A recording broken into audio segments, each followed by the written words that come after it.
تیونسی صدر کے موقفوں کی تعریف کی ہے۔ تیونس کے صدر نے قطر کے اس رجحان کی تعریف کی کہ وہ مجلس شورا کے انتخابات کرانے والا ہے۔ یہ ستائش انہوں نے لوسیل یونیورسٹی کی جانب سے ریٹس کارلٹن ہوٹل میں منعقد کی جانے والی ایک تقریب میں کی۔ قطر کے اٹارنی جنرل ڈاکٹر علی بن فتح المری نے، جو لوسیل یونیورسٹی کے بورڈ آف ٹرسٹیز کے سربراہ بھی ہیں، تیونس کے صدر کا خیر مقدم کرتے ہوئے کہا کہ صاحب سمو امیر کی جانب سے مجلس شورا کے انتخابات کا اعلان ملک میں قانون سازی کے شعبے میں اٹھنے والا ایک بڑا قدم ہے۔ اس ملاقات کے اختتام پر قطر کے اٹارنی جنرل نے اعلان کیا کہ آئینی ماہرین کا ایک بین الاقوامی فورم قائم کیا جا رہا ہے، جس کی صدارت تیونس کے صدر قیس سعید کے پاس ہوگی۔ تیونس کے صدر ملک کا دورہ مکمل کرنے کے بعد اب دوحہ سے روانہ ہو گئے ہیں۔ نائب وزیر اعظم و وزیر مملکت برائے امور دفاع ڈاکٹر خالد بن محمد عطیہ اور وزیر ثقافت و کھیل جناب صلاح بن غانم العلی نے انہیں الوداع کہا۔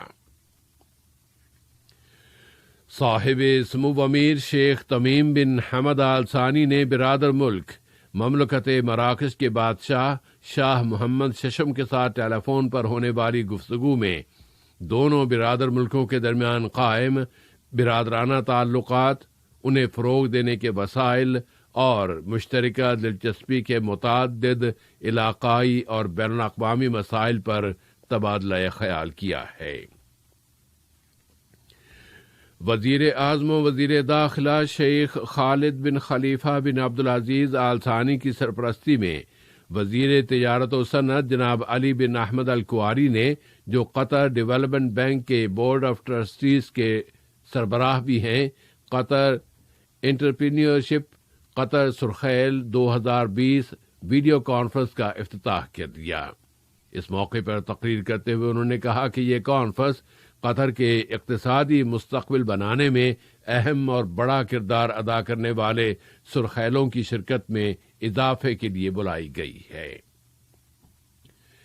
وزیر اعظم و وزیر داخلہ شیخ خالد بن خلیفہ بن عبدالعزیز آل ثانی کی سرپرستی میں وزیر تجارت و صنعت جناب علی بن احمد الکواری نے کل قطر کے پرل آئلینڈ میں کشتیوں کے 7ویں قطر انٹرنیشنل نمائش کا افتتاح کیا۔ وزیر تجارت و صنعت نے کہا کہ یہ نمائش سمندری صنعتوں کے شعبے میں تاجروں اور سرمایہ کاروں کی طرف سے سرمایہ کاری کی حوصلہ افزائی میں بہت اہم کردار ادا کرتی ہے، اور اس نمائش سے علاقائی اور عالمی منڈیوں کی طرف جانے میں بھی وسعت آتی ہے۔ نائب وزیر اعظم و وزیر خارجہ شیخ محمد بن عبد الرحمن آل ثانی نے پرزور انداز میں کہا ہے کہ قطر علاقے میں استحکام کے حصول میں حصہ لے رہا ہے۔ وہ ویڈیو کمیونیکیشن کے ذریعے منعقد کیے گئے عالمی امن فورم میں خطاب کر رہے تھے۔ انہوں نے خلیجی بحران کا ذکر کرتے ہوئے کہا کہ اس بحران سے کسی کو بھی کوئی فائدہ نہیں پہنچا۔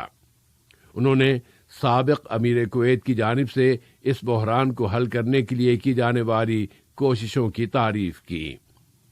نائب وزیر اعظم و وزیر خارجہ نے اس موقع پر قطر کے اس موقف کو دہرایا کہ وہ ملک کی خود مختاری اور بالادستی کو کوئی نقصان پہنچائے بغیر مشترکہ احترام کی بنیاد پر ڈائیلاگ اور مذاکرات کے لیے تیار ہے۔ قطر نے اقوام متحدہ کے فورم برائے تجارت اور حقوق انسانی 2020 کے اعلیٰ سطحی وزارتی اجلاس میں شرکت کی ہے۔ معاون وزیر خارجہ اور وزارت خارجہ کی سرکاری ترجمان محترمہ لولوا بنت راشد الخاطر نے اس اجلاس میں قطر کی نمائندگی کی۔ انہوں نے تقریر کرتے ہوئے کہا کہ کورونا وائرس کی وجہ سے موجودہ غیر معمولی عالمی حالات میں حقوق انسانی اور بطور خاص مزدوروں کے حقوق پر توجہ دینے کی اہمیت بہت بڑھ گئی ہے، اور اس سلسلے میں قطر کی جانب سے کی جانے والی کوششوں کا بھی ذکر کیا گیا ہے۔ کورونا کی وبا کا مقابلہ کرنے میں قطر کی کامیابیوں کا سلسلہ جاری ہے۔ یہاں کی وزارت صحت نے اعلان کیا ہے کہ ملک میں مزید 226 بیمار اب اس بیماری سے صحت یاب ہو گئے ہیں۔ اس طرح ملک میں شفا پانے والوں کی کل تعداد اب 1,33,010 ہو گئی ہے۔ ملک میں اس وائرس کے مزید 10,072 ٹیسٹ کیے گئے ہیں، جن میں سے 243 ٹیسٹ پازیٹیو آئے ہیں۔ ملک میں حفاظتی انتظامات اور احتیاطی اقدامات کرنے کے سلسلے میں فیصلہ کن اور دو ٹوک انداز معاشرے اور سماج کی حفاظت اور اس وائرس کی نئی لہر سے بچاؤ کے لیے انتہائی ضروری ہے۔ سماج کی صحت اور صحت کی حفاظت کے لیے کی جانے والی کوششوں میں ملک کے متعلقہ اداروں نے مزید 124 افراد کو پبلک پراسیکیوشن کے حوالے کر دیا ہے کہ انہوں نے مطلوبہ مقامات پر فیس ماسک کا استعمال نہیں کیا تھا۔ 10 مزید اشخاص کو گاڑیوں میں مقررہ تعداد کی پابندی نہ کرنے کی بنا پر پبلک پراسیکیوشن کے حوالے کیا گیا ہے۔ ملک کے متعلقہ اداروں نے 4 مزید اشخاص کو حراست میں لے لیا ہے جنہوں نے ہوم کوارنٹینا کی خلاف ورزی کی تھی، جبکہ ان سے عہد لیا گیا تھا کہ وہ صحت کے اداروں کی طرف سے مقرر کردہ ان شرطوں کی پابندی کریں گے، وگرنہ انہیں قانونی پوچھ گچھ کا سامنا کرنا پڑے گا۔ قطر کی ہلال احمر سوسائٹی کورونا وائرس کی وجہ سے پیدا ہونے والے حالات میں دوسروں کی مدد کے لیے اپنے ہنگامی پروگرام پر عمل کر رہی ہے، اور اس نے اس سلسلے میں جنوب مشرقی ایشیا کی جمہوریہ لاؤس میں اس وائرس کی روک تھام کے ایک منصوبے پر کام شروع کر دیا ہے۔ اس منصوبے پر 20,000 امریکی ڈالر کی رقم خرچ آئے گی۔ امریکہ کے صدارتی انتخابات کے حوالے سے وہاں کے صدر ڈونلڈ ٹرمپ نے اپنے ٹویٹ میں اعلان کیا ہے کہ وہ صدارتی انتخابات میں کامیاب ہو گئے ہیں۔ ان کے وکیل نے کہا ہے کہ ایسے ثبوت موجود ہیں جو نتائج کو تبدیل کر کے رکھ دیں گے۔ اب سوال یہ پیدا ہوتا ہے کہ اس طرح کے اعلانات کا سلسلہ کب تک جاری رکھا جائے گا اور امریکی انتخابات کے بارے میں یہ بحث کب ختم ہوگی۔ صدر ٹرمپ نے کہا ہے کہ وہ عنقریب ان کے بقول عدالتوں میں بڑے مقدمے دائر کرنے والے ہیں تاکہ یہ ثابت کر سکیں کہ یہ انتخابات غیر آئینی تھے۔ انہوں نے ایک مرتبہ پھر اپنی کامیابی پر زور دیا۔ ان کے وکیل روڈی جولیانی نے اعلان کیا ہے کہ ٹرمپ کی الیکشن کیمپین کے پاس ایسے ثبوت موجود ہیں جو نتائج کو تبدیل کر کے رکھ دیں گے۔ وکیل نے کہا کہ ٹرمپ نے ہار نہیں مانی۔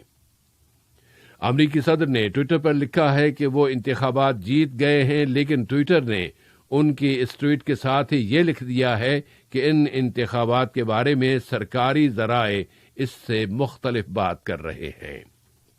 اس اثناء میں امریکہ کے نو منتخب صدر جو بائیڈن نے وعدہ کیا ہے کہ ملک کے تمام شہریوں کو اینٹی کورونا ویکسین مفت فراہم کی جائے گی۔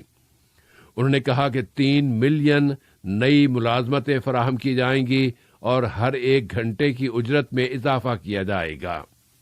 جو بائیڈن نے مزید کہا کہ مسائل و مشکلات کو حل کرنے کے لیے آسان انتقال اقتدار بہت ضروری ہے۔ آج کا یہ نشریہ ختم ہونے سے قبل اہم خبروں کا خلاصہ ایک مرتبہ پھر۔ صاحب سمو امیر اور تیونسی صدر کے درمیان مذاکرات کے بعد تیونسی صدر کے اس دورے کے اختتام پر جاری کردہ مشترکہ بیان میں نقطہ ہائے نظر میں مکمل مطابقت پر زور دیا گیا ہے۔ صاحب سمو امیر نے مراکش کے فرمانروا کے ساتھ ٹیلی فون پر باہمی تعلقات و تعاون اور مشترکہ دلچسپی کے مسائل پر بات چیت کی ہے۔ وزیر اعظم اور وزیر داخلہ کی سرپرستی میں قطر کی بزنس کانفرنس کا آغاز، اس میں بھرپور شرکت۔ اور ملک میں کورونا وائرس سے شفا پانے والوں کی تعداد اب 133,000 سے تجاوز کر گئی ہے۔ ریڈیو قطر سے آج کا پہلا نشریہ اپنے اختتام کو پہنچا. دوسرا نشریہ رات 7:30 بجے. فی امان اللہ.